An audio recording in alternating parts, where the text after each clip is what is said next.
Welcome to Sleep and Seek. Look at your hand right now. The color you see sitting there, under whatever light you are resting in, is telling a story that stretches back hundreds of thousands of years.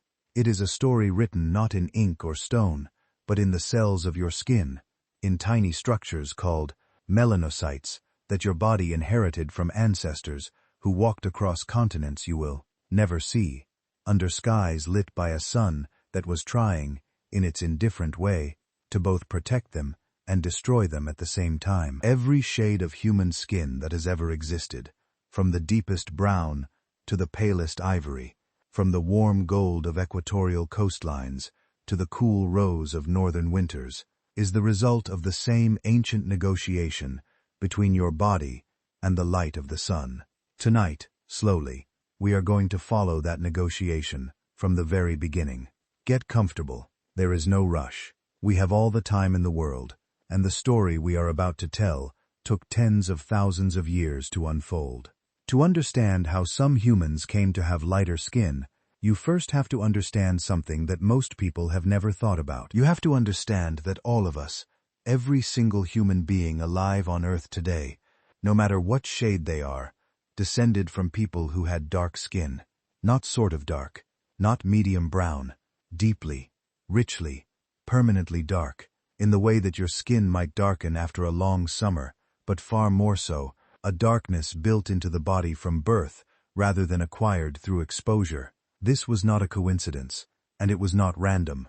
It was one of the most important biological decisions the human body ever made, and it happened long before our species had developed language, or art, or fire, or the ability to wonder about its own existence. The story begins in Africa, under a sun that does not behave the way the sun behaves in most of the world today. In equatorial Africa, the sun does not follow the gentle arc that people in higher latitudes are familiar with, rising politely in the morning, climbing to a moderate height at noon, and setting again before evening. Near the equator, the sun climbs almost directly overhead every single day of the year. The ultraviolet radiation it produces does not travel down at an angle through miles of atmosphere the way it does in London or Moscow or Oslo. It comes straight down, barely deflected, concentrated, and relentless. In the tropical regions where our ancestors first evolved, the ultraviolet radiation levels are not merely strong, they are extraordinarily powerful for hundreds of millions of years of biological history, and they are consistent, day after day, season after season, decade after decade, for generation after generation of living things that had no shelter, no clothing, and no sunscreen. The first humans to walk the African savanna were, in one sense, extraordinarily vulnerable to this radiation. They had, relatively recently in evolutionary terms, lost most of the thick body hair that coordinate ancestors had used as a first line of protection.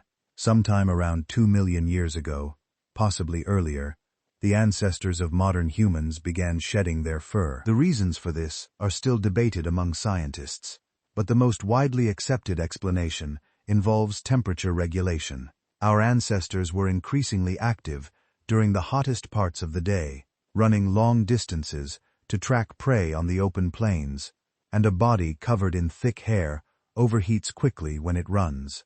Losing that fur and developing millions of sweat glands instead allowed the body to cool itself far more efficiently, which was a significant survival advantage on the open savanna. But it created a new problem immediately. Without fur, the skin was exposed directly to the most intense ultraviolet radiation on the planet. At this point, a scientist named Nina Jablonski enters the story. Jablonski is an anthropologist at Penn State University, and in the early 1990s, she was asked to give a lecture on something she had been thinking about at the edges of her research: the evolution of human skin color. At the time, most scientists believed that dark skin had evolved in order to protect against skin cancer. The logic seemed obvious. Darker skin is better at blocking ultraviolet radiation, so in high UV environments, darker skin would be advantageous, and organisms with darker skin would survive longer and pass on their genes more successfully.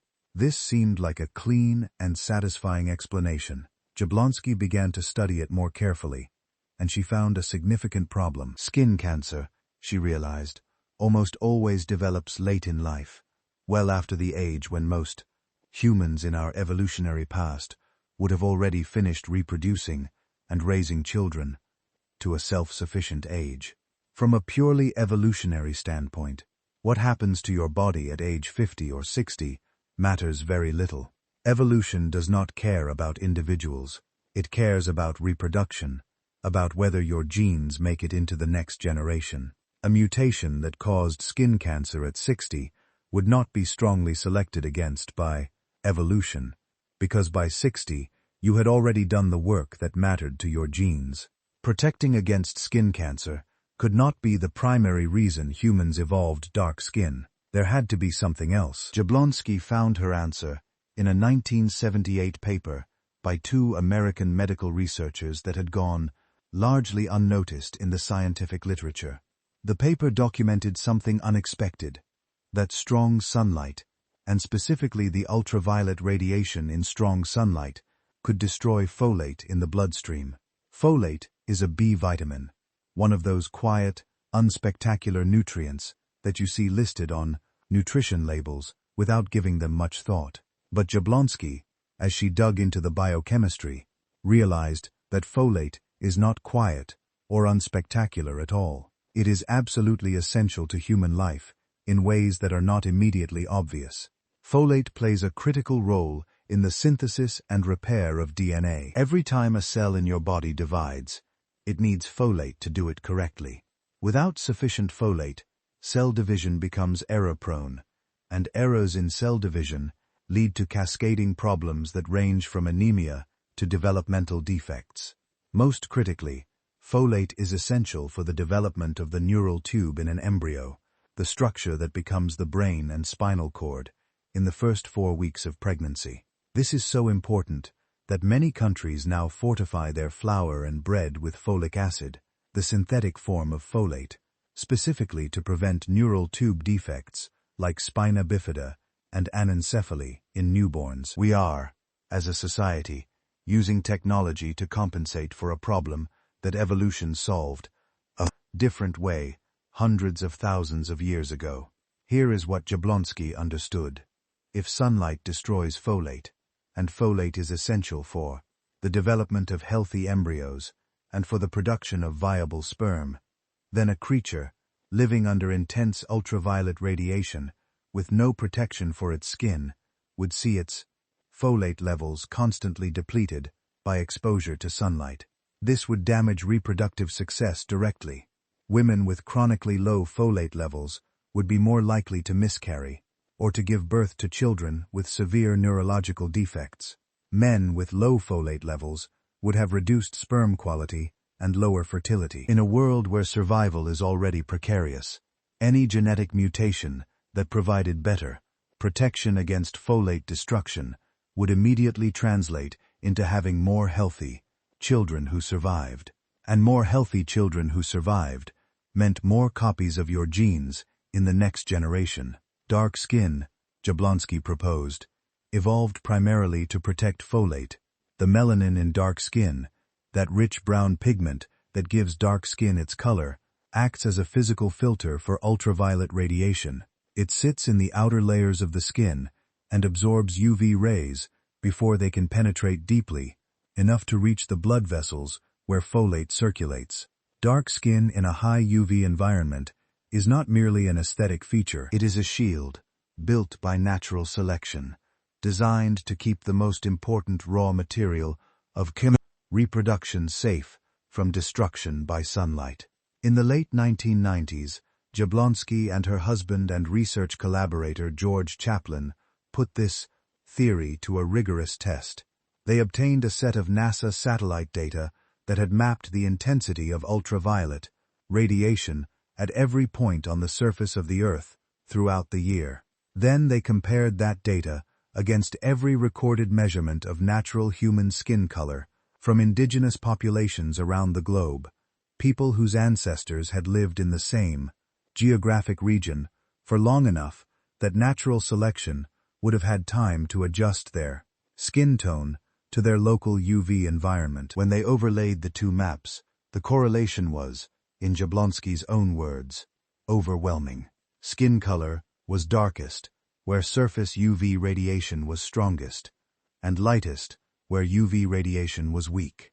The alignment between the two datasets was so precise that you could essentially predict what color skin the indigenous people of a region would have by knowing nothing more than the latitude and the intensity of the local sunlight.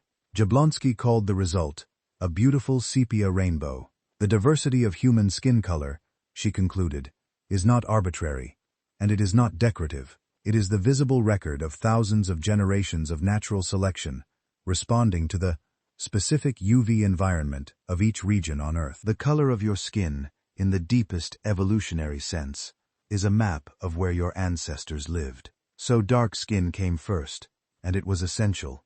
Now the second half of the question. If dark skin is so effective at protecting folate, why did lighter skin ever evolve at all? If dark skin is the better option near the equator, why did the humans who moved away from the equator not simply stay dark? The answer lies in the very same sun that dark skin was protecting against, and in a second vitamin that exists in a complicated balancing relationship with folate, vitamin D. You have heard of vitamin D. It is the vitamin associated with strong bones, with calcium absorption, with immune function, with a growing list of health benefits that researchers continue to discover and expand. What is less commonly known is that humans cannot get adequate vitamin D from food alone, at least not in the way our ancestors lived. The primary source of vitamin D for the human body is not dietary, it is cutaneous synthesis, which means the skin makes it when exposed to ultraviolet B radiation from the sun. Here is the balance that Jablonski recognized.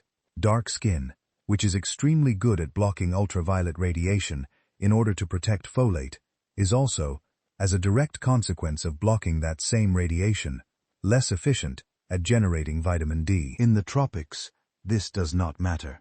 The UV radiation near the equator is so intense that even through very dark skin, enough ultraviolet B gets through to keep vitamin D production adequate. A dark-skinned person living in equatorial Africa can produce all the vitamin D their body needs in ordinary daily sun exposure, even through skin that is blocking most of the UV. There is simply so much UV radiation available that the small fraction that penetrates is enough. But as you move farther from the equator, the situation changes. The sun sits lower in the sky. Its light travels through more atmosphere before reaching the surface, which filters out more of the ultraviolet B specifically. In high latitudes, particularly in winter, there may be months at a time when the angle of the sun is so low that ultraviolet B is almost entirely absent from the sunlight reaching the ground. A person standing in Oslo or Edinburgh in December is standing under a sun that is producing virtually no vitamin D in their skin, regardless of how long they stand in it, because almost none of the UV that produces vitamin D is reaching them at all. For a dark-skinned person migrating out of the tropics into higher latitudes, this creates a serious health problem. Vitamin D deficiency causes rickets in children, a disease that softens and weakens bones during development, leading to deformities of the skeleton. It causes osteomalacia in adults, a painful softening of bones that impairs mobility. It weakens the immune system. It affects calcium metabolism in ways that ripple through nearly every system in the body. In populations that depended on physical strength, mobility, and health for survival, chronic vitamin D deficiency was not a minor inconvenience. It was a significant threat to survival and reproduction. So now you can see the dilemma that natural selection was navigating. Near the equator, dark skin is essential to protect folate, without which reproduction fails catastrophically. But in high latitudes, dark skin blocks the very UV radiation that the body needs to make vitamin D, without which health deteriorates and reproduction suffers in different but equally serious ways. The body had to find a solution that addressed both pressures simultaneously. And the solution it found, over tens of thousands of years, was to evolve different amounts of melanin in different populations, based on how far from the equator they lived. Populations that moved to higher latitudes and stayed there for long periods of time gradually developed less melanin, not because lighter skin was inherently better, but because in those specific UV environments, lighter skin allowed enough UV through to generate adequate vitamin D, while folate protection became less urgent because the UV levels were lower in absolute terms.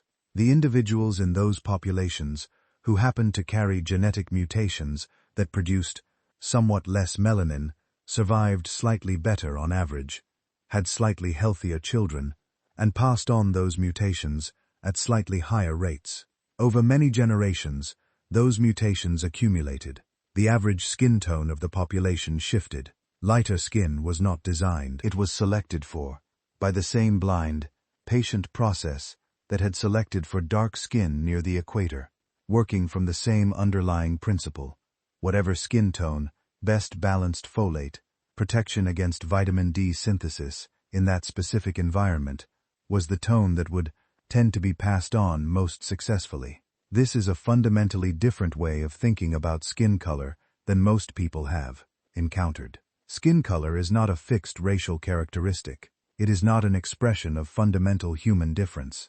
It is a thermostat. It is your body's solution to a very specific engineering problem: how to live under the sun you have, in the latitude you are in, without either destroying your folate or failing to make your vitamin D. The dial on that thermostat gets turned differently depending on how much sunlight you receive, over thousands of generations, and the results are the remarkable spectrum of human skin tones that exist in the world today. Now let us talk about the genetics, because the way lighter skin actually evolved in human populations is one of the most fascinating and surprising findings of modern genetic research. If you had to guess, you might assume that lighter skin evolved once, in one population, from one genetic mutation, and then spread from there. A single origin, a single story, a single path. But the actual genetic evidence, built painstakingly over the past 2 decades from ancient DNA and modern genome-wide studies, tells a far more complex and interesting story. There is not one gene for light skin.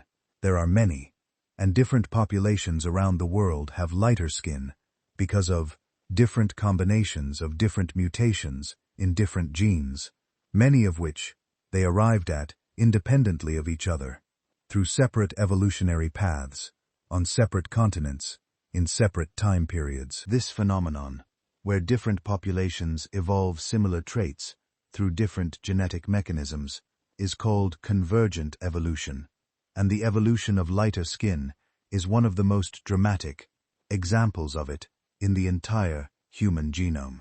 Consider the genetic picture in Europe, because Europe is where this has been studied most extensively. Scientists had long assumed that European light skin was ancient, that it had been present in the populations that first settled Europe after modern humans left Africa around 50,000 years ago, and had simply remained stable ever since. This seemed reasonable. Europeans are lighter than Africans, and Europeans have been in Europe for a long time, so presumably the trait was established early. When ancient DNA sequencing became possible, and researchers began reading the genomes of actual prehistoric Europeans, rather than inferring their appearance from modern populations, the assumption turned out to be completely wrong. The ancient DNA evidence has revealed something extraordinary. The hunter-gatherers who lived in Europe 8,000 years ago, people who had already been living on that continent for tens of thousands of years, largely did not have light skin. A study comparing the genomes of 83 ancient individuals from archaeological sites across Europe found that hunter-gatherers in Spain, Luxembourg, and Hungary, who lived around 8,500 years ago, lacked 2 of the key gene variants associated with pale skin in Europeans. Today, the genes known as SLC24A5 and SLC45A2.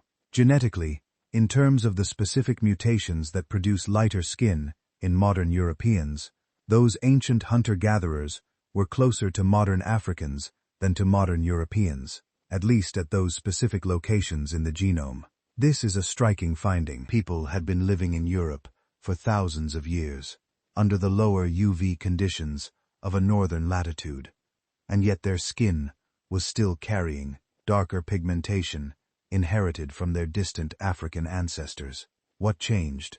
The answer, the ancient DNA evidence suggests, came in two waves of migration. The first wave arrived around 7,800 years ago from the Near East, specifically from the region of modern-day Anatolia in Turkey. These were farmers, people who had developed agricultural practices in the Fertile Crescent and gradually spread westward across Europe, bringing their crops, their livestock, and their genes with them. These Anatolian farmers carried versions of the light-skin genes SLC24A5 and SLC45A2 that the original European hunter-gatherers largely lacked. As the farmers mixed with and in many regions displaced the hunter-gatherers, those light-skin variants began spreading through the European gene pool. The gene SLC24A5, which plays a particularly important role in lighter skin, carries a fascinating backstory of its own. Research suggests that this gene variant originated somewhere in Western Asia, in the region around the Caucasus Mountains, perhaps 28,000 to 30,000 years ago, long before the farming migrations that would eventually carry it across Europe. It appears in modern Ethiopian populations as well, having been carried there by separate migration events, which illustrates how the same genetic mutation can appear in populations that look quite different from one another, because skin color is the result of multiple genes working together, not any single variant in isolation. A second major migration wave came several thousand years later, roughly 4,800 years ago, from the steppes north of the Black Sea and Caspian Sea. These were the Yamnaya, semi-nomadic pastoralists, who kept herds of animals across the vast, open grasslands of what is now Ukraine and Russia. The Yamnaya expansion was dramatic. They spread rapidly westward into Europe and eastward toward Central Asia and South Asia. And genetic analysis of ancient and modern populations suggests they contributed a very large proportion of the ancestry of many modern Europeans. The Yamnaya carried their own combination of pigmentation genes, adding further to the Jones, that accumulation of light skin variants that was gradually shifting European skin tones. The critical point in all of this is the timeline. European skin is not ancient. The particular combination of genetic variants that produces the pale skin typical of Northern and Western Europeans today was assembled over roughly the past 8,000 years through a complex mixture of at least 3 genetically distinct ancient populations, each bringing their own variants of pigmentation genes, which combined and were refined by ongoing natural selection to suit the specific UV environment of their new home. What we see in modern European skin tones is not a static relic of the distant past. It is the product of a relatively recent and remarkably dynamic process that was still actively in progress only a few thousand years ago. And Europe is only one part of the story. The same broad process, different skin tones evolving through different genetic paths, in response to different UV environments, has happened repeatedly and independently around the world. In East Asia, populations developed lighter skin than their equatorial ancestors through a different set of genetic mutations than the ones that lightened European skin. The genetic underpinnings of lighter skin in a Han Chinese individual and in a Finnish individual are not the same, even though both populations are lighter skinned than equatorial populations.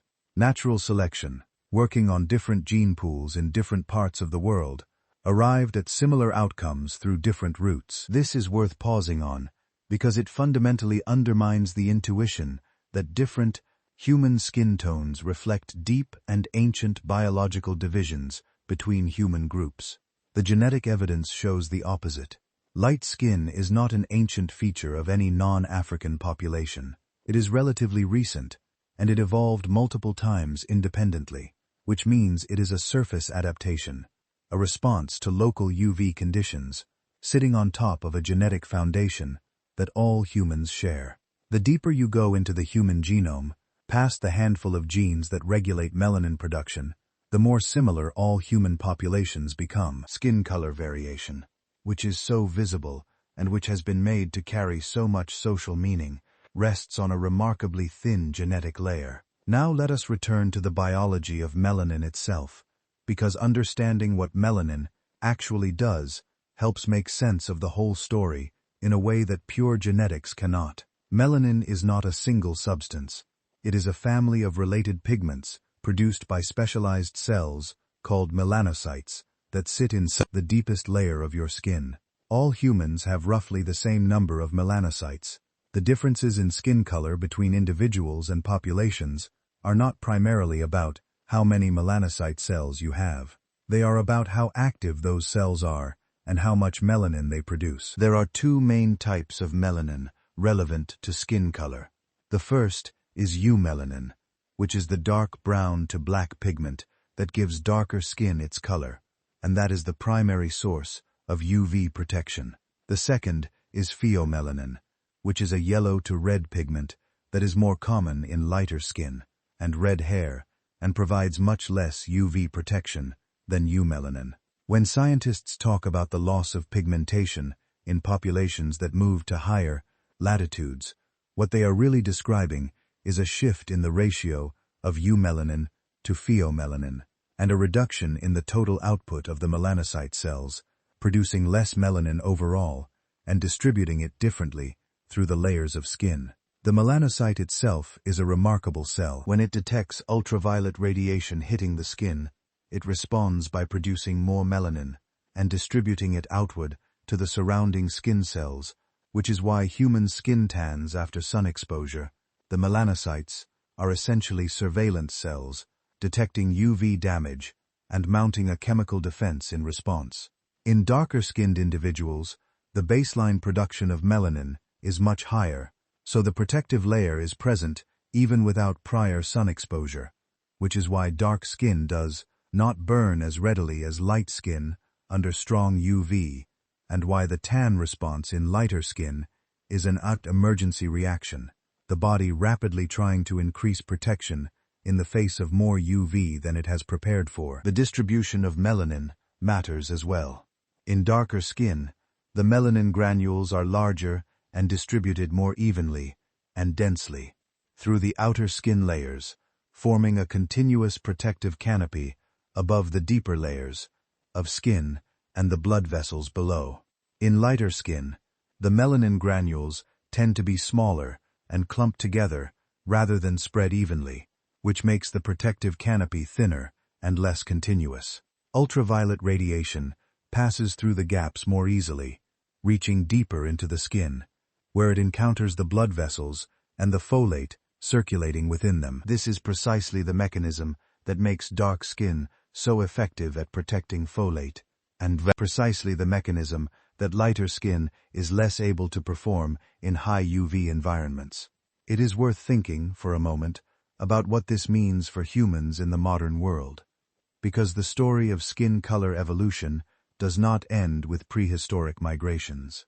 In the last 500 years, human migration has accelerated beyond anything natural selection can track. People have moved from high UV equatorial regions to low UV northern latitudes, and from low UV northern latitudes to high UV regions, in numbers and at speeds that are unprecedented in human history. Natural selection operates over thousands of generations. It cannot adjust to migrations that happen within a single lifetime. This means that millions of people today are living in UV environments that their skin was not evolved to handle.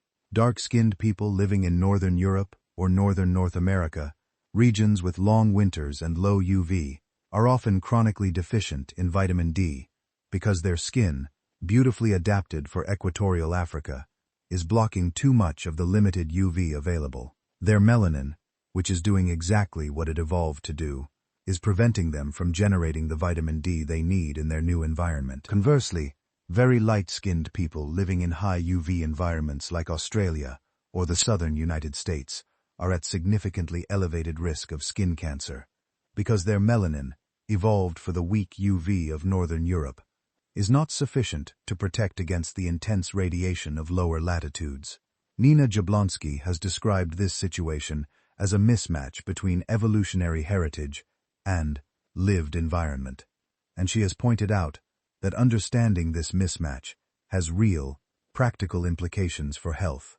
A dark-skinned person in a northern city may need vitamin D supplementation in a way that a lighter-skinned person in the same city does not. A light-skinned person living in a tropical environment may need more vigilant sun protection than a darker-skinned neighbor. The color of your skin is an instruction manual written by your ancestors about the UV environment they were adapted to.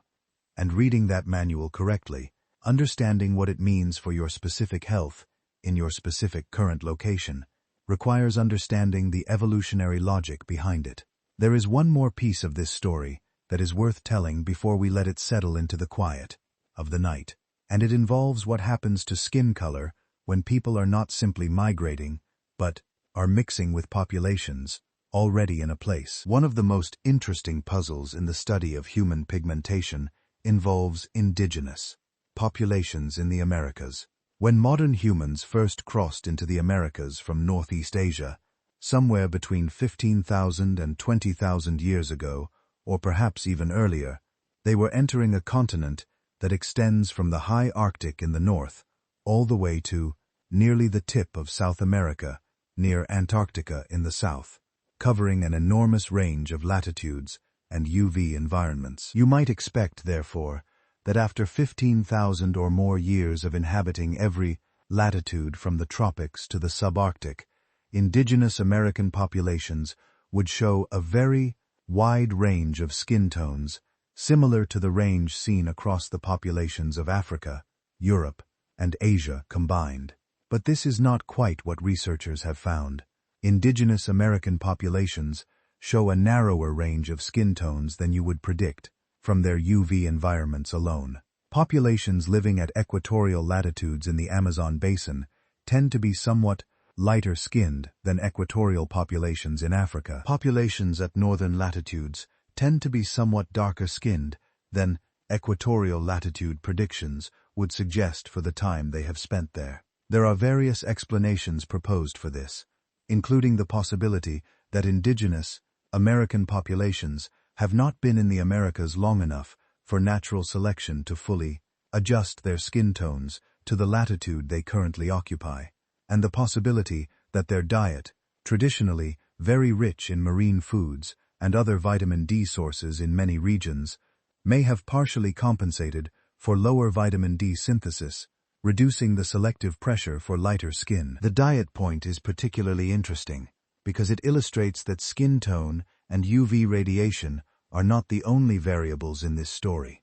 In populations where food sources provided abundant dietary vitamin D, such as the fish-heavy diets of many Arctic peoples, the pressure to evolve lighter skin to enhance UV synthesis of vitamin D would have been reduced, because the vitamin D was being obtained another way. The Inuit people, who live at some of the highest UV-limiting latitudes on Earth, are noticeably darker-skinned than you would predict from their latitude alone, and the leading explanation is that their traditional diet of marine mammals, fish and seal, blubber, provided so much dietary vitamin D that their bodies never faced the same pressure to lighten that drove depigmentation in agricultural populations in northern Europe, who were eating a grain-heavy diet that provided relatively little vitamin D. This is a beautiful example of how evolution does not operate in a vacuum. It is always responding to the full set of circumstances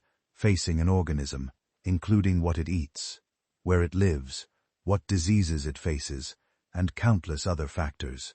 Skin color evolution happened within a complex web of dietary practices, migration histories, mating patterns, and environmental pressures, and the result is not a simple gradient from dark near the equator to light near the poles, but a nuanced, complicated mosaic that reflects thousands of specific local histories. As you lie here tonight, perhaps somewhere between waking and sleep, it is worth letting this story settle in its full scope. The color of human skin, which has been used so often and so destructively throughout human history as a proxy for difference, for superiority and inferiority, for belonging and exclusion, turns out to be one of the most superficial and one of the most pragmatic features of human biology. It is the body's answer to a specific question about sunlight.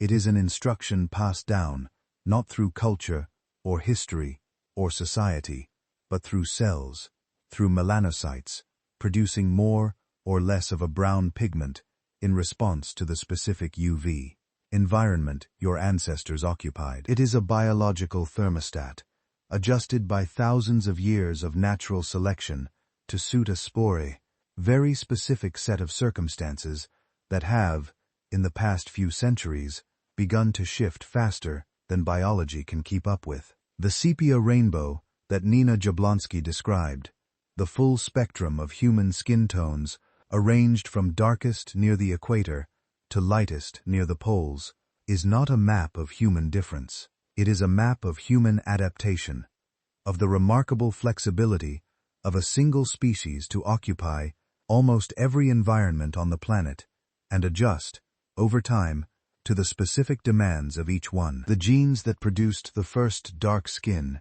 protecting the folate of our African ancestors under the relentless equatorial sun, are still present in every human body on Earth today. The mutations that later produced lighter skin, enabling vitamin D synthesis in the low UV winters of the far north, are sitting on top of that same ancestral foundation. All of us, under the skin, are built from the same ancient architecture, shaped by the same sun, guided by the same two vitamins, navigating the same fundamental balancing act between protection and synthesis that has been running since the first naked-skinned human stood in the African grasslands and squinted upward at the light. The stones of the old world still stand. The DNA of the ancient ones still speaks, and the story, written in your skin, has been running, patient and invisible, since long before any of us arrived to wonder about it. Let the wondering rest now. You can let the story settle into the dark behind your eyes. There is nothing more you need to hold on to tonight. The sun has set wherever you are. The melanocytes are quiet. The folate is safe. And the ancient negotiation between your body and the light of the world goes on, as it always has, without needing anything from you at all. Sleep well. There is a question that scientists wrestled with for a long time that we have not yet fully addressed, and it is worth settling into before the night closes completely around you. The question is this: how fast did skin color actually change in these migrating populations? Was it gradual, a slow drift over hundreds of thousands of years that the individuals themselves could never have perceived? Or did it happen quickly, in evolutionary terms, a dramatic and relatively sudden shift driven by intense selective pressure? The genetic evidence from ancient DNA has given researchers a way to track this directly, because the genomes of ancient individuals are time-stamped by their age, and you can watch the frequency of light skin gene variants changing across time, like frames in a very slow film. What the data shows is surprising. In Europe, the shift to lighter skin appears to have happened relatively recently, and relatively rapidly in evolutionary terms. The ancient hunter-gatherers living in Central Europe 8,000 years ago, as we noted, largely lacked the light skin variants that are now ubiquitous in modern Europeans. The Anatolian farmers, who began arriving around 7,800 years ago, carried those variants. The subsequent Yamnaya pastoralists added more. And researchers, examining samples from across European prehistory, can see the frequency of those light skin variants climbing steeply through the Neolithic and Bronze Age periods, as natural selection in the lower UV environments of Northern Europe amplified genes that allowed better vitamin D synthesis. Some researchers have estimated that the selection pressure favoring lighter skin in Europe must have been quite strong by evolutionary standards, meaning that lighter-skinned individuals in those environments were having measurably more surviving children than darker-skinned individuals, enough to shift the population average significantly over just a few thousand years, rather than the tens of thousands that might be required for a weaker selection pressure. The exact magnitude of this selection pressure is still debated, and the picture is complicated by the fact that multiple migrations were introducing new genetic variants at the same time that natural selection was acting on the existing ones. Disentangling the effects of migration from the effects of selection is a significant challenge in this kind of ancient DNA research, and scientists are still actively working through it. What seems clear is that the modern skin tones of Northern and Western European populations are a product of both processes working together. Migration brought new gene variants into the population. Natural selection then favored those variants in the specific UV environment of Northern Europe, increasing their frequency over subsequent generations. The result, only a few thousand years later, is a population with skin tones quite different from those of the hunter-gatherers who had lived on that land for 30 or 40,000 years before the farmers arrived. This makes the evolution of skin color in Europe one of the most recent and most dramatic examples of natural selection acting on human populations in the archaeological record. It is a reminder that evolution did not stop when our species became behaviorally modern, or when we developed language, or when we began to build cities. Natural selection continues to act on human populations wherever there are inherited differences that affect reproductive success, and it has been doing so right up to the very recent past, and continues in principle even now, though our cultural technologies increasingly buffer us from the environmental pressures that drove so much of our biological history. There is also an interesting wrinkle in the story that involves the relationship between skin color and another physical trait, hair and eye color. The genes that regulate melanin production in the skin are often the same genes, or genes in the same pathways, that regulate melanin production in the hair follicles and the iris of the eye. This is why populations with lighter skin often also have lighter hair and lighter eyes. The same mutations that reduced melanin in the skin sometimes also reduced it in these other tissues. Blue eyes, for example, appear to be the result of a mutation in a gene called OCA2, which affects melanin production in the iris, allowing more light to scatter inside the eye and producing the blue appearance. This mutation appears to have been present in European populations for at least 8,000 years, and possibly longer, though it may have been rare before certain social or reproductive factors caused it to spread more widely, a point that remains an active area of investigation among geneticists. What is interesting is that the relationship between skin, hair, and eye color is not absolute. There are populations with relatively light skin but dark hair and dark eyes, and there are individuals with dark skin but unusual hair or eye color variations caused by rare mutations. The genetic architecture of human appearance is modular, meaning that different traits can be shuffled and combined in many different ways. But the general tendency for lighter skin to be associated with lighter hair and eyes in certain populations is a real pattern, and it reflects the fact that the same evolutionary pressures that acted on skin pigmentation also acted through the same genetic machinery on these related traits. Let us also take a moment to consider what this story means for the concept of race, because that concept hangs heavily over any discussion of human skin color, and the biology deserves to be stated clearly.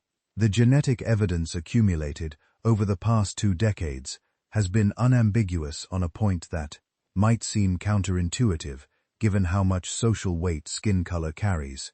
Skin color, variation among human populations, is one of the least informative ways of categorizing human genetic diversity. It is a poor indicator of overall genetic similarity. Populations that are close in skin tone can be genetically quite distant from one another, while populations that are far apart in skin tone can be genetically quite close when you look at the full genome rather than just the handful of genes controlling pigmentation. This is because skin color evolved recently, under strong local selection pressure, in ways that are largely independent of the rest of the genome. The genetic differences between human populations that map onto social categories of race are overwhelmingly larger within those categories than between them. Two randomly chosen individuals from the same racially categorized group will, on average, differ from each other genetically more than a randomly chosen pair of individuals from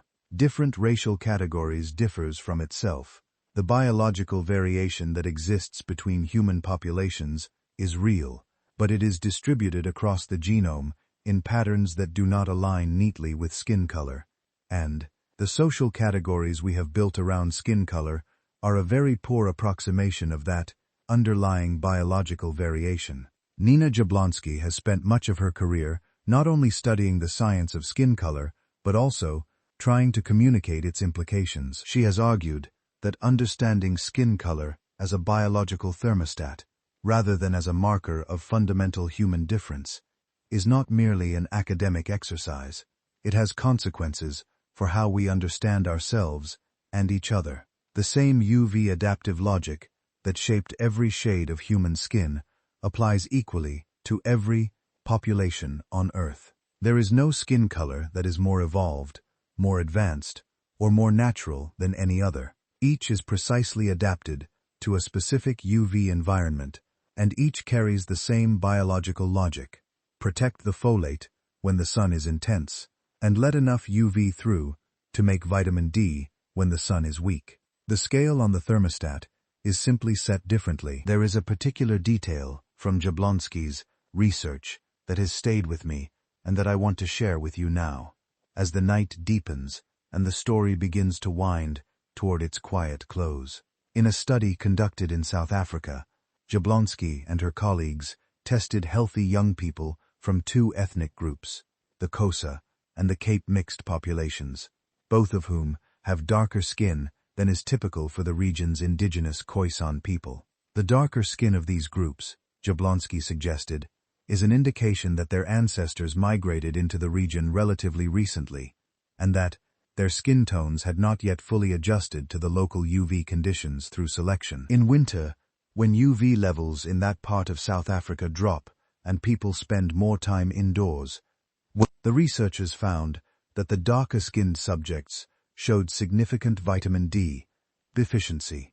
Then they did something fascinating. They took blood samples from these same subjects in both winter and summer, and exposed those samples to cultures of the HIV virus. The cells from the winter samples, taken when vitamin D levels were lowest, were significantly more susceptible to HIV infection than the cells from the summer samples. When the researchers administered high-dose vitamin D supplements before taking the winter blood samples, the susceptibility dropped back toward the lower summer levels. Vitamin D, it turned out, was playing a direct role in immune function against this particular virus, and the seasonal fluctuation in UV-driven vitamin D synthesis was affecting how well the immune system could fight infection. This is a striking demonstration that the relationship between skin color, sunlight, and health is not merely a matter of evolutionary history. It is an active, ongoing, present-tense biological reality that continues to affect human health every day. The mismatch between the UV environment your skin was adapted for and the UV environment you currently live in is not just a theoretical concern. For many people, it is a factor shaping their immune function, their bone density, their cardiovascular health, and their susceptibility to certain diseases right now, in the ordinary course of their daily lives. The story of how humans came to have the skin colors they have is, at its heart, a story about the sun. It is a story about two vitamins locked in a delicate balance that had to be maintained across every latitude on the planet. It is a story about migration, about the slow drift of peoples across continents, and the biological adjustments that followed, carried not in luggage or memory, but in DNA, passed from parent to child across hundreds of generations, each generation adding its own small increment to the long accumulation of adaptation. It is a story about natural selection, working silently, without intention or design, on the raw material of genetic variation, nudging populations toward whatever combination of melanin production best suited their specific corner of the world. And it is, perhaps most importantly, a story about the unity of the human species dressed in the clothing of apparent diversity. Every shade of human skin, from the darkest to the lightest and everything in between, is a variant of the same fundamental system, using the same pigment, regulated by the same genes, serving the same biological purpose. The different tones are not different species, not different lineages, not different kinds of humanity. They are different settings on a shared instrument, tuned to different UV environments by the same patient, impersonal process of natural selection.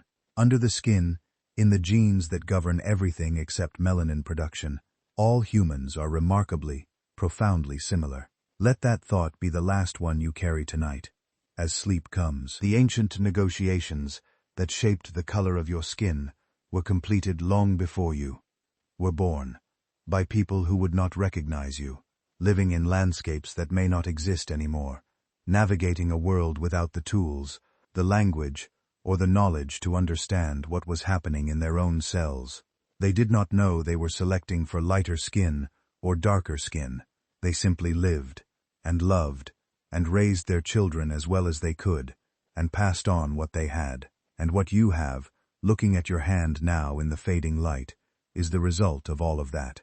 Tens of thousands of years of biology, migration, selection, and love, written in a language that the sun has been reading since before your species existed. The sun has set. The story has been told, and you can let it all go now, as gently as the last light leaves the sky. Sleep and seek. Thank you for listening. We have told the story of how skin color evolved, but there is a part of it we have not yet explored fully, and it is perhaps the most surprising part of all. We have talked about the genetics, about the two vitamins, about the migration patterns and the ancient DNA, but we have not talked about what skin color actually looks like in the world today when you examine it carefully, and how that picture complicates even the simplified story we have been building. When scientists began mapping human skin color systematically, measuring reflectance values rather than assigning people to broad categories, they found that the full spectrum of human skin color is not a single gradient from dark to light running north to south. It is a mosaic, a patchwork of variation that reflects thousands of local histories. Within any large geographic region, the variation in skin tone can be dramatic. Within Africa alone, which is the continent with the greatest human genetic diversity, because it is where our species spent most of its evolutionary history, there is more variation in skin color between different African populations than there is between many African populations and populations in other parts of the world. The deep brown of populations in the Congo Basin is different from the lighter brown of populations in the Horn of Africa. The tones of the Khoisan people of southern Africa are different again. The remarkable variety within a single continent is itself a story of how different UV environments, different migration histories, and different adaptive pressures produced different outcomes even within the most genetically diverse human population on Earth. And then there is the matter of skin color within families, which is something that science is only beginning to fully explore. Within any given population, individuals vary in skin tone, sometimes considerably. This within-group variation is partly the result of how many different genes regulate skin color, each contributing a small increment to the final outcome. When you have many genes, each making a small contribution, combining those genes in different ways through reproduction produces a wide range of outcomes. And the distribution of skin tones within a population, becomes a gradient rather than a sharp boundary. Two parents with similar skin tones can have children who vary noticeably in shade, because the specific combination of genetic variants that each child inherits from each parent will differ, shuffling the deck each time. This genetic architecture of many small effect genes combining to produce a quantitative trait is called polygenic inheritance, and it is characteristic of many physical traits in humans, including height, body weight, and blood pressure, as well as skin color. Because skin color is polygenic, there is no simple single gene test that tells you what color your skin will be. It is the aggregate of many small contributions, and the aggregate is what natural selection has been able to act on over time, shifting the average within populations toward the optimal setting for each UV environment, but leaving considerable variation around that average at all times. There is a particular story in the genetics of skin color that speaks directly to the question of how modern racial categories relate to underlying biological reality, and I want to tell it carefully because it is both important and easy to misunderstand.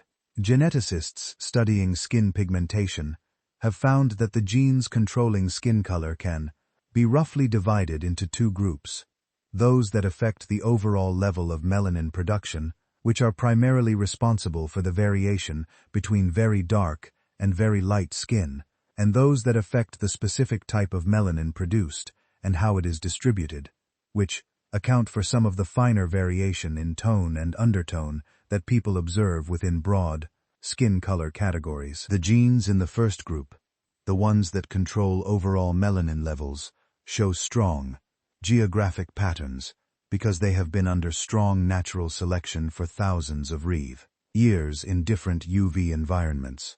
These are the genes that differ most strikingly between equatorial and polar populations.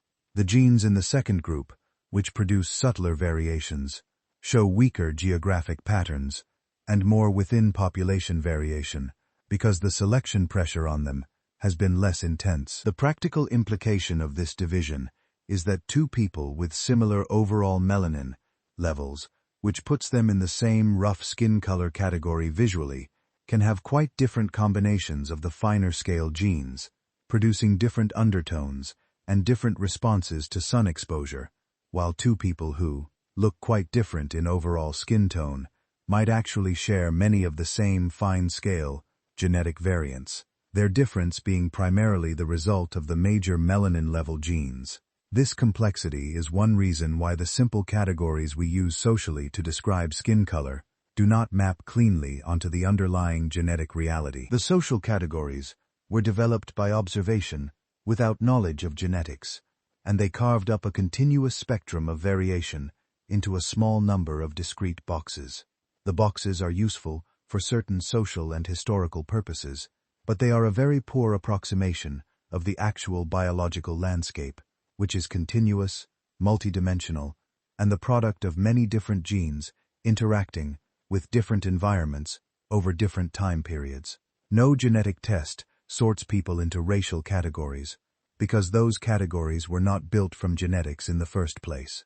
Let us return one more time to the sun, because the story ends where it began. Tonight, somewhere in the world, the sun is rising over the equator. Its ultraviolet radiation is already intense, already more powerful than it will be anywhere else on Earth today. The melanocytes in the skin of the people waking under that sun are already at work, maintaining the dense melanin canopy that protects folate from photolysis, guarding the essential raw material of reproduction as they have for hundreds of thousands of years.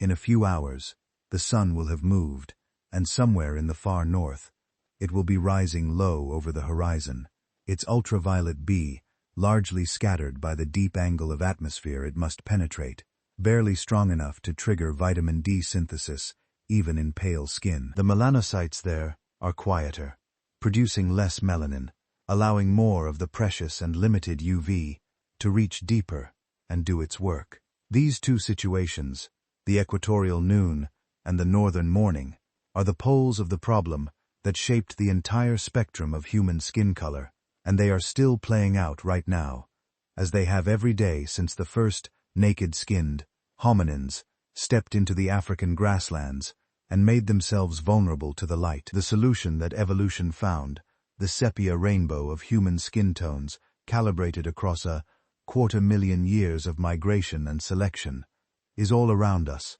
visible in every face we pass, in every hand we hold, written in a language that is simultaneously biological and deeply human. You carry that history in your skin. So does everyone you have ever met. The sun that shaped it is the same sun. The vitamins it was protecting are the same vitamins. The folate running in your veins is protected by the same melanin that protected it in your ancestors, set to whatever level their specific corner of the world required, passed to you through a chain of cells and choices and migrations that stretches back to the very beginning of your species. That is the story in your skin. And now you know it. The world is quiet. The light has faded. You can let the story rest now, tucked away in the same place where all the old knowledge lives, somewhere between memory and the body itself, where things are known without thinking and held without effort. The melanocytes are quiet. The folate is safe. The ancient light has gone below the horizon, and there is nothing left to protect against tonight. Rest now. Sleep well. Before we let the quiet fully settle, there is one more thread worth following, because it connects everything we have said about evolution and genetics to something much more immediate and personal. It is the question of what it actually feels like, from the inside of a human life, to have skin that is in the wrong place. Not wrong in any moral or social sense, but biologically mismatched, carrying the legacy of ancestors who lived somewhere else entirely, now navigating a UV environment that those ancestors never encountered. Modern medicine has given us a window into this experience through vitamin D research, and what that research reveals is that the mismatch between ancestral skin tone and current UV environment is not merely a theoretical concern. It is a measurable, testable, clinically significant reality affecting the health of millions of people around the world today. Studies across multiple countries and continents have consistently found that darker-skinned people living at higher latitudes have, on average, lower vitamin D levels than lighter-skinned people living in the same environment, even when diet, time spent outdoors, and other lifestyle factors are accounted for. The difference is not small. It is sometimes clinically significant, putting some individuals in ranges associated with bone loss, immune dysfunction, and elevated risk for a range of chronic conditions. Conversely, the research on skin cancer rates is equally unambiguous. Lighter-skinned people living in high UV environments have dramatically elevated rates of skin cancer compared to both darker-skinned people in those same environments and lighter-skinned people in lower UV environments. In Australia, which combines a large population of European-descended, lighter-skinned people with some of the highest UV radiation on Earth, skin cancer rates are extraordinarily high by global standards. The evolutionary logic is straightforward. Skin calibrated for the weak UV of Northern Europe encounters the intense UV of a low-latitude Southern Hemisphere environment, and the melanin canopy that was sufficient in one place is not sufficient in the other. These are not small, abstract statistics. They represent real health consequences for real people, and understanding their origin in evolutionary history changes how we should approach them. If you know that vitamin D deficiency in darker-skinned people at high latitudes is not a dietary failure or a personal choice, but rather a mismatch between biological heritage and of current environment, that changes what kind of interventions make sense. If you know that skin cancer risk in lighter-skinned people at low latitudes is not an individual susceptibility, but a predictable consequence of evolutionary history, encountering modern migration patterns, that changes how we design public health recommendations. The biology demands to be taken seriously on its own terms. There is also a fascinating dimension of this story that involves the way dietary patterns interacted with UV environments over thousands of years to to produce outcomes that cannot be explained by UV alone. We touched on this briefly when we discussed the Inuit people, but it is worth exploring more fully, because it illustrates something important about how evolution works in complex, interconnected systems rather than responding to single variables in isolation. The human body's vitamin D system has two main inputs: UV-driven synthesis in the skin and dietary sources.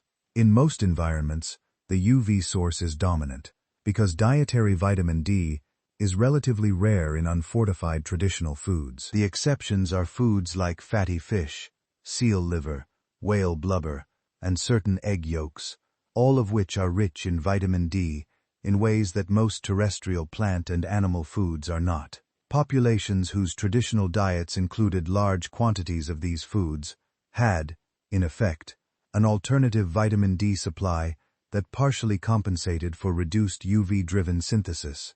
The effects of this dietary compensation on skin tone evolution are visible in the genetic and anthropological record.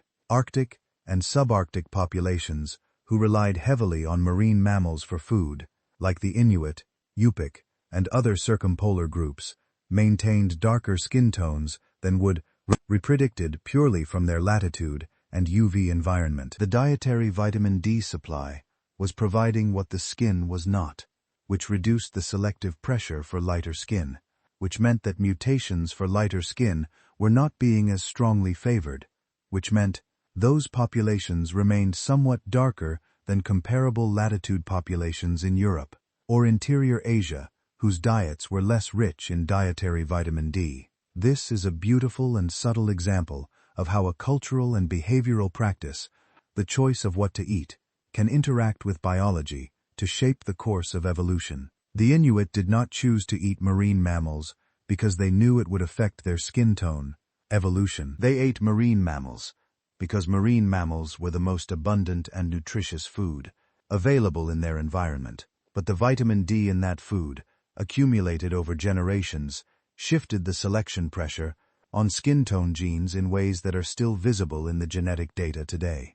Culture and biology are not separate systems.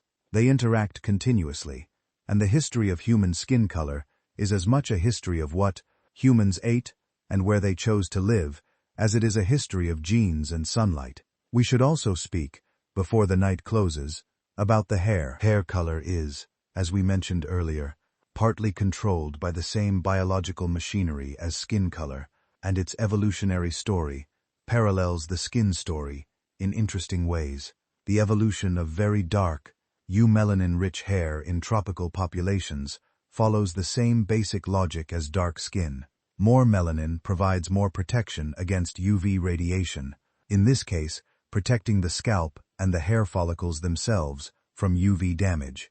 Lighter hair in higher latitude populations reflects a reduced need for that protection in lower UV environments. And the mutations that reduced melanin in the skin often had partial effects in the hair as well, producing the characteristic lighter hair tones of many northern populations. But hair color also has some additional complexity that skin color does not. There is a third pigment involved in hair color that has no real equivalent in the skin color. Pheomelanin, the yellow to red pigment, plays a much larger role in hair color variation than it does in skin color. Red hair, which is associated with mutations in the MC1R gene, the melanocortin-1 receptor that plays a key role in regulating which type of melanin the melanocyte produces, results from a shift toward pheomelanin production that produces not just lighter hair, but distinctly reddish hair with relatively little UV protection. The distribution of red hair in populations of northwestern Europe, particularly in Ireland, Scotland, and Wales, and the relatively high frequency of MC1R variants in those populations, reflects a combination of genetic drift, meaning random fluctuation in gene frequencies in small isolated populations, and possibly mild selection in a very low UV environment, where the loss of UV protection associated with red hair was not strongly disadvantageous. The story of blonde hair has a different chapter. Genetic analysis of ancient populations has revealed that blonde hair, which is associated with different genetic variants than red hair, was present in some populations in northern Europe for a very long time, possibly tens of thousands of years, in some cases predating the migrations that brought light-skin genes to the region. Some ancient hunter-gatherer populations in Scandinavia appear to have carried blonde hair, variants even while their skin tone genes were not yet as depigmented as modern Scandinavians. This is another example of how the different elements of human appearance, controlled by different genes in different pathways, can evolve at different rates and through different trajectories even within the same population. Eye color, the third major dimension of the appearance variation that is so often grouped, together with skin and hair as a package, follows yet another distinct evolutionary path with its own specific genetic story. Blue eyes, as we noted, result primarily from a mutation in or near the OCA2 gene that reduces melanin in the iris, allowing light to scatter in ways that produce the blue appearance through a phenomenon similar to why the sky is blue. Small particles scattering short wavelengths of light more than long wavelengths. The mutation associated with blue eyes appears to have originated somewhere around the Black Sea or in Western Asia, and research published in 2008 suggested that all blue-eyed people alive today share a single common ancestor in whom this mutation first arose. That ancestor lived somewhere between 6,000 and 10,000 years ago, making blue eyes a relatively recent feature in the history of human populations.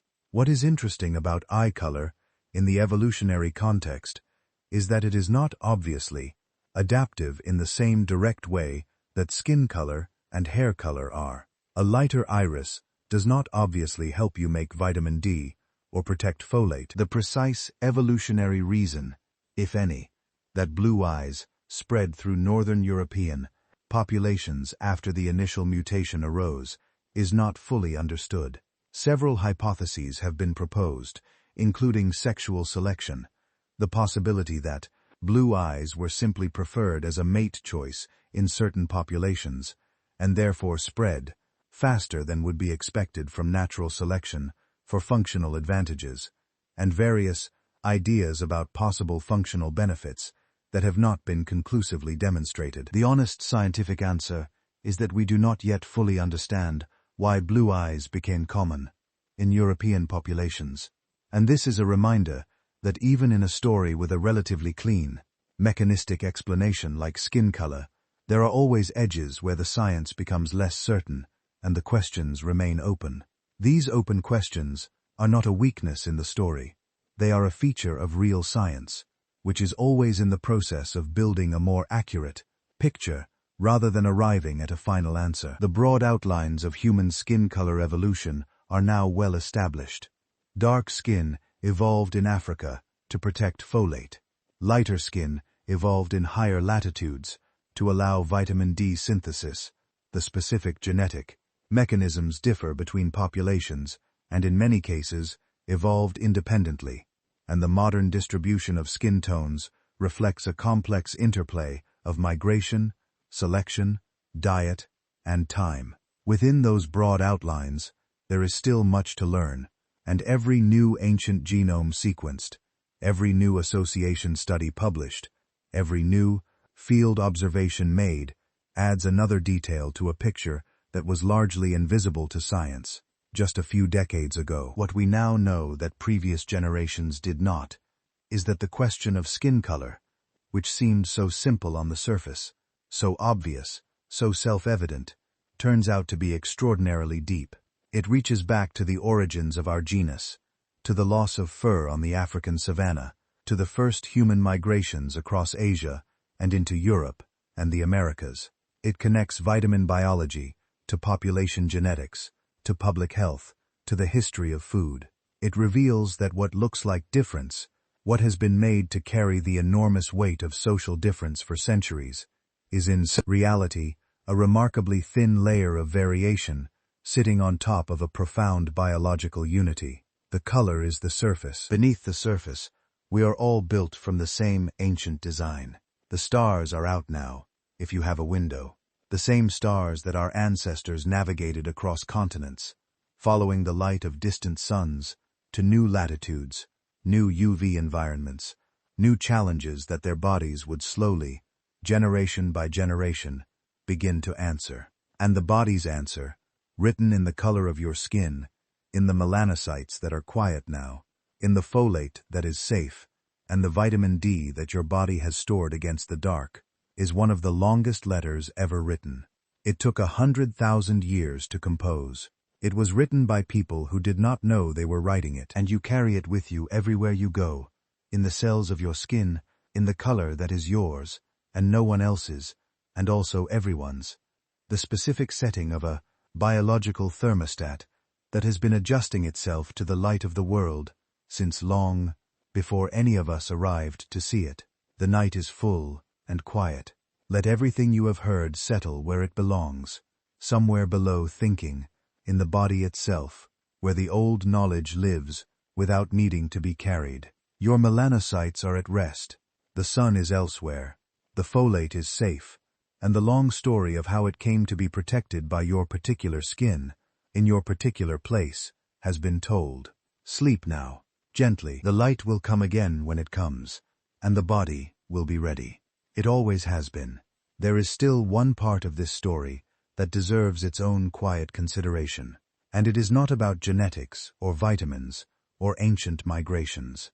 It is about what it means to carry a body through a world that has, for most of recorded history, misread the story written in the skin.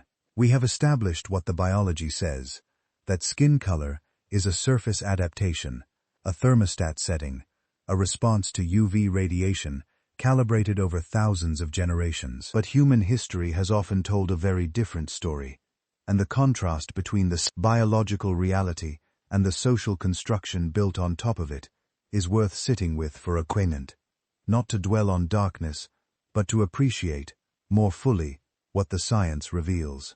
For most of human existence, skin color was simply a feature of the environment, like height or hair texture, noticed in the way that all variation is noticed, but not systematically ranked or used as the basis for social hierarchy. The hierarchical use of skin color as a marker of superiority, inferiority, rights, and belonging is historically specific, emerging most powerfully and most systematically in the context of the Atlantic slave trade and European colonial expansion, which created social and economic systems that required ideological justifications and which found in the visible difference of skin color a convenient marker to amplify and assign meaning to.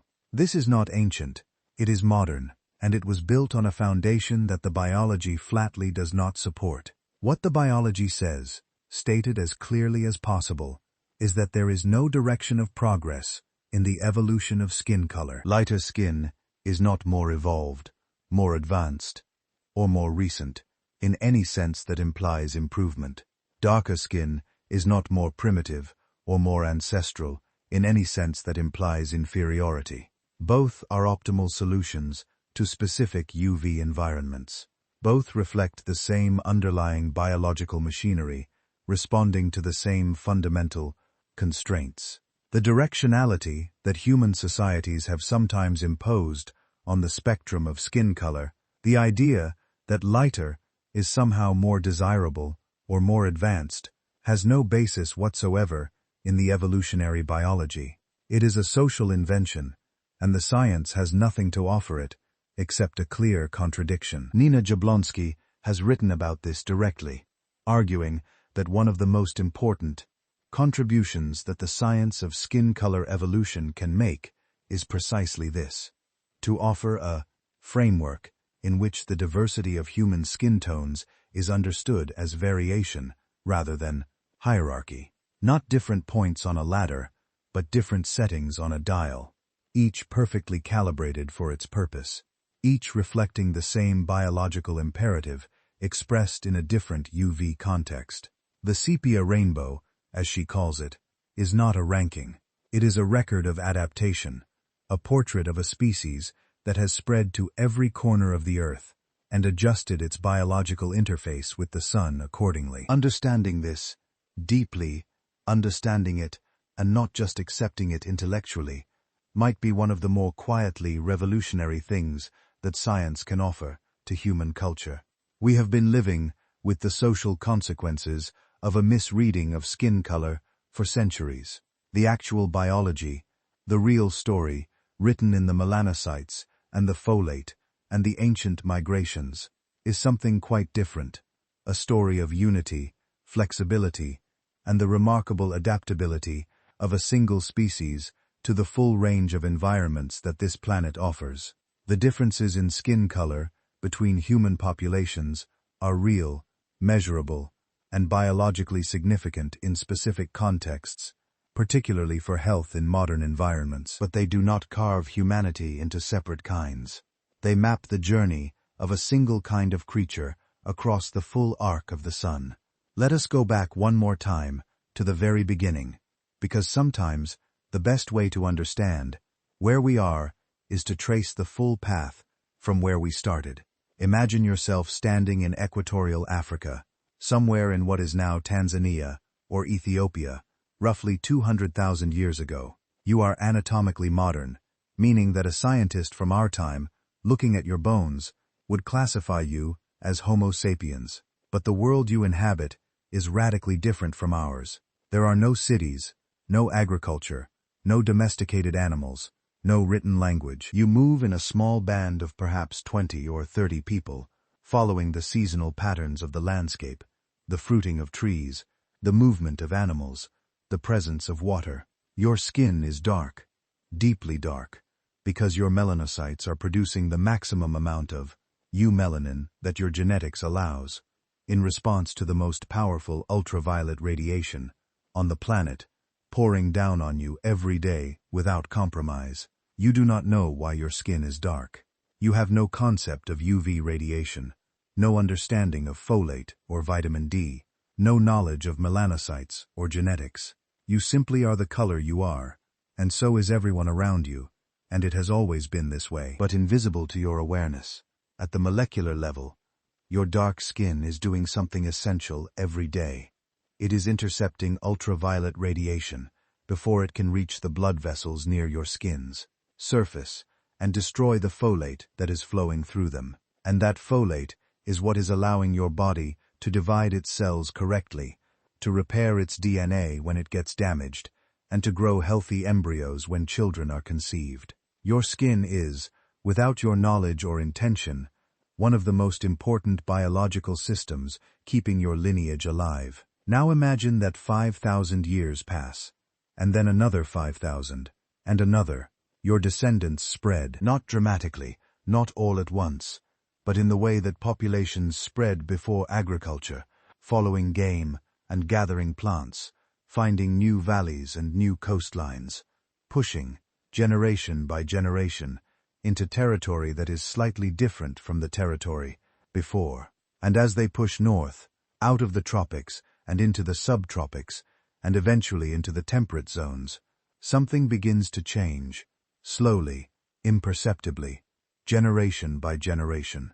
The UV radiation is weaker. The folate is not being destroyed as rapidly. The melanin canopy that was essential near the equator is now blocking radiation that the body actually needs, because the skin is making vitamin D from that radiation. And in a lower UV environment, every bit of UV that gets through matters. The individuals in these northern populations, who happen to carry mutations that produce slightly less melanin, are not consciously choosing a lighter skin tone. They do not understand what is happening, any more than their ancestors understood why dark skin was advantageous. But they are, slightly, on average, having more children who survive, because their lighter skin is synthesizing slightly more vitamin D in the lower UV environment, and that small increment of extra vitamin D is translating into slightly better immune function, slightly stronger bones, slightly higher fertility. Natural selection is not thinking, it is not planning, it is simply recording, at the population level, which combinations of genes are producing more surviving offspring, and gradually shifting the frequency of those genes upward. Over hundreds of generations, this process produces a population that is noticeably lighter than its distant equatorial relatives. And over hundreds more generations, and then thousands, and then tens of thousands, the populations continue to diverge in skin tone as natural selection continues to refine calibration in each environment. The equatorial populations remain dark because the UV is still intense and the folate still needs protection. The northern populations become lighter in gradations that track the UV gradient across latitudes because the vitamin D synthesis needs to be maximized in conditions of UV scarcity. And then, beginning perhaps 60,000 to 70,000 years ago, and continuing in over tens of thousands of years, some populations leave Africa entirely and spread across Asia, into Europe, into the Americas, into the islands of the Pacific. Each migration carries with it the skin tone of the founding population, which was calibrated for the UV environment they were leaving. And in each new environment, natural selection begins again, this time acting on whatever variation exists in the founding population, pushing the skin tone calibration toward whatever setting best suits the new UV regime. Some populations arrive in environments very similar to the ones they came from, and their skin tone barely changes over subsequent millennia.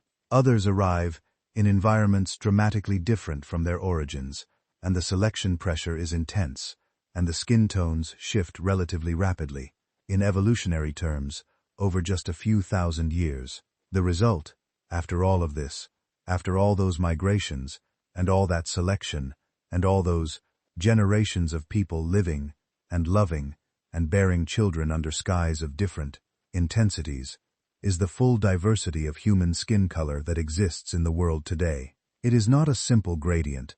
It is not perfectly ordered. There are outliers and exceptions, and populations whose skin tone does not quite match the predictions of the UV model, because diet and migration and genetic drift have introduced variation into the story that the simple UV model does not capture. But the broad pattern is real, and it is beautiful, and it is the record of an extraordinary journey taken by a single species across the full range of this planet's environments.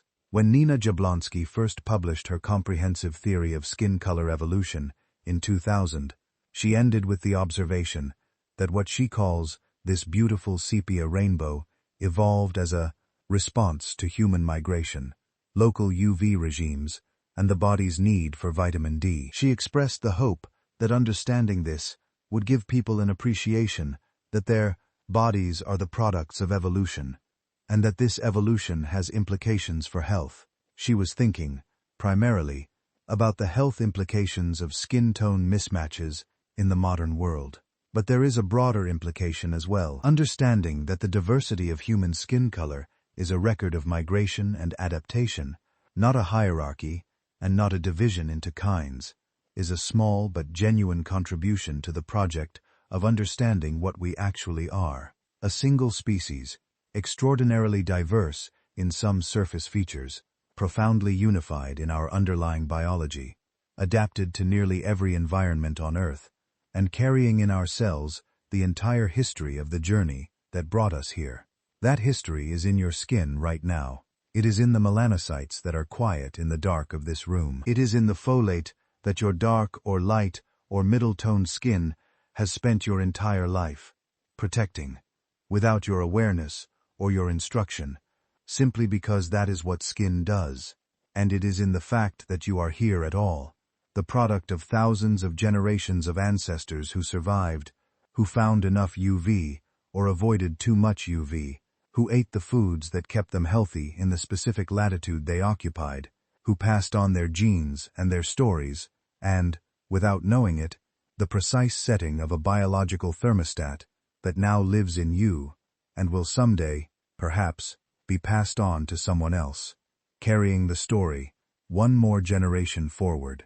The story is very old. You are, in every way that matters biologically, the latest chapter of it.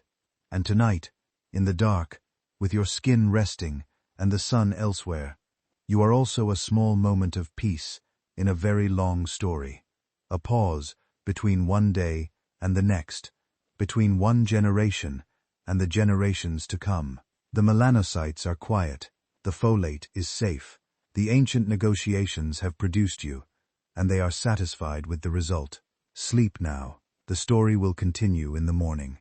But for now, for this quiet moment, it rests with you. Good night. There is something we have not yet spoken about, and it sits at the intersection of ancient, biology, and the everyday life of the modern world in ways that are worth exploring slowly, in the spirit of this kind of nighttime reflection. It is the question of why some people tan and others burn, and what that visible, everyday phenomenon tells us about the deeper story we have been tracing. When you step out into bright sunlight after a period of being indoors, your skin notices. The melanocytes in the deepest layer of your epidermis detect the increased UV radiation and respond by ramping up melanin production. Over the following days, and sometimes weeks, as that melanin is distributed through the upper skin cells, your skin darkens. This is the tan. It is not a cosmetic response. It is not your skin trying to look a certain way. It is your skin's emergency UV protection system activating in real time, the melanocytes doing precisely what they evolved to do, increasing the melanin canopy in response to increased UV exposure. The fact that this system exists and functions in essentially all humans, regardless of baseline skin tone, reveals something important. The machinery for adjusting melanin production in response to UV is ancient, shared, and universal. It predates the divergence between populations with different baseline skin tones. The baseline settings differ between populations as a result of the long evolutionary history we have been tracing, but the underlying responsiveness, the ability to increase melanin production when UV increases, is a shared inheritance from a time before any of those population differences existed. People with darker baseline skin tones tan as well, though the change may be less visually dramatic because their baseline is already high. People with lighter baseline skin tones tan more dramatically in terms of the visible color change, but they are also more vulnerable to burning before the protective tan is established, because their baseline melanin canopy is thinner and the UV can reach deeper and cause damage before the melanocytes have had time to respond. The sunburn, the redness and inflammation and pain that follows overexposure to UV is the skin's response to UV damage that got through the melanin canopy, damaging DNA in skin cells and triggering an inflammatory response.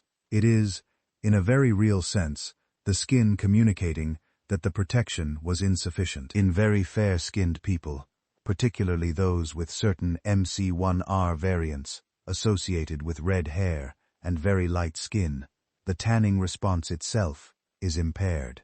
Their melanocytes do not respond as effectively to UV by producing more eumelanin, and instead may produce more pheomelanin, the less protective yellow-red pigment, which is why very fair-skinned people often develop reddish tones rather than the brown tan of eumelanin production.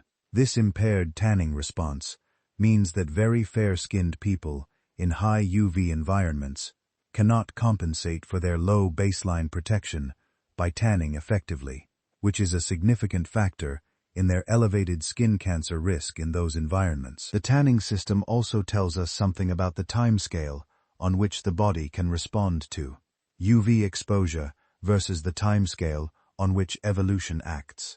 Individual tanning is a response within a single lifetime, sometimes within a single week. It is the body's short-term adaptation to a UV environment. Evolutionary changes in baseline skin tone happen across hundreds and thousands of generations. The individual and the evolutionary are both real responses to the same underlying challenge, but they operate on radically different timescales and through radically different mechanisms. The tanning response is physiological, triggered by the environment within a single organism's lifetime. The baseline skin tone is genetic, shaped by natural selection across populations over millennia. Understanding this distinction helps clarify a question that sometimes arises when people first encounter the evolutionary story of skin color. If individual humans can tan in response to UV, why would populations need to evolve different baseline skin tones at all? If the tanning response can increase UV protection when needed, would that not be sufficient to handle the transition between UV environments without any genetic changes? The answer is several layers deep. First, the tanning response has limits. It can increase melanin production above baseline, but it cannot compensate indefinitely for a very low baseline in a very high UV environment. A person with very light skin who spends a summer in the tropics will tan, but they will not achieve the degree of UV protection that a person with dark skin carries as their baseline, and they will burn repeatedly in the process of trying to adapt, suffering UV damage each time the UV exceeds their current protection level. Second, the tanning response is slow relative to the UV exposure events it is responding to. A single day of intense UV exposure can cause significant DNA damage before the tanning response has had time to build adequate protection, which is why even people who eventually tan do most of their skin cancer risk accumulation in the first exposures before the tan is established. Third, the vitamin D issue runs in the other direction. A person with very dark skin in a low UV environment cannot tan lighter to improve vitamin D synthesis. The tanning response only increases melanin, it does not decrease it. Reducing baseline melanin requires the slower process of evolutionary change over generations. So the tanning response and evolutionary changes in baseline skin tone are complementary rather than alternatives. The tanning response handles short-term variation in UV exposure within a lifetime. Evolutionary changes in baseline skin tone handle the long-term average UV conditions of different geographic regions. Both are necessary, and both are ancient features of the human biological inheritance, serving the same underlying purpose through different timescales. There is another dimension to the skin color story that modern science has opened up, and it is somewhat more speculative, but deeply interesting. It concerns the relationship between skin color and the perception of health and age. Researchers studying what skin features people find aesthetically attractive across cultures have found that evenness of skin tone, the absence of blotchiness, irregular pigmentation, and spots is consistently associated with perceived health and youth, more than the specific baseline color itself. An evenly pigmented face, regardless of whether it is dark or light, is perceived as healthier and more attractive than an unevenly pigmented face. This makes biological sense. Even pigmentation is associated with healthy melanocyte function, adequate nutrition, and absence of disease, while uneven pigmentation can result from sun damage, hormonal disruption, inflammation, and various health conditions. This research suggests that the aesthetic preference for certain skin qualities, which is real and cross-culturally consistent, is not primarily a preference for lighter skin over darker skin, but rather a preference for healthy, even skin over damaged, uneven skin.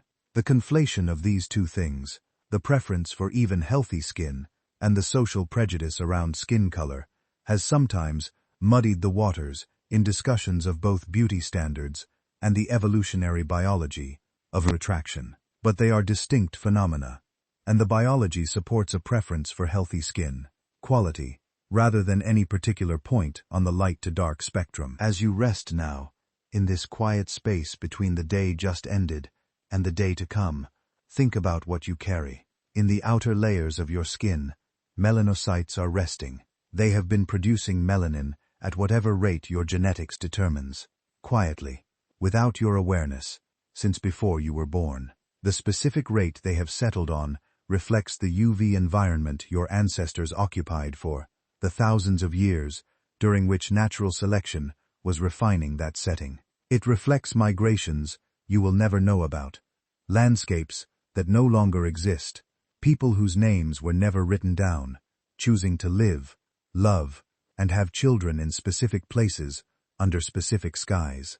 Your skin is an artifact of all of that, not just a biological tissue, but a historical document, written in the language of melanocytes and migration and ultraviolet light. A document that is unique to you in its specifics, shared in its broad logic with every human being on Earth, and continuous with a story that began in the African sun hundreds of thousands of years ago and has not yet found its ending. The story is still going. You are a living chapter of it, and tonight, in this particular moment of quiet, the story is resting with you, held in the cells of your skin, waiting patiently for tomorrow.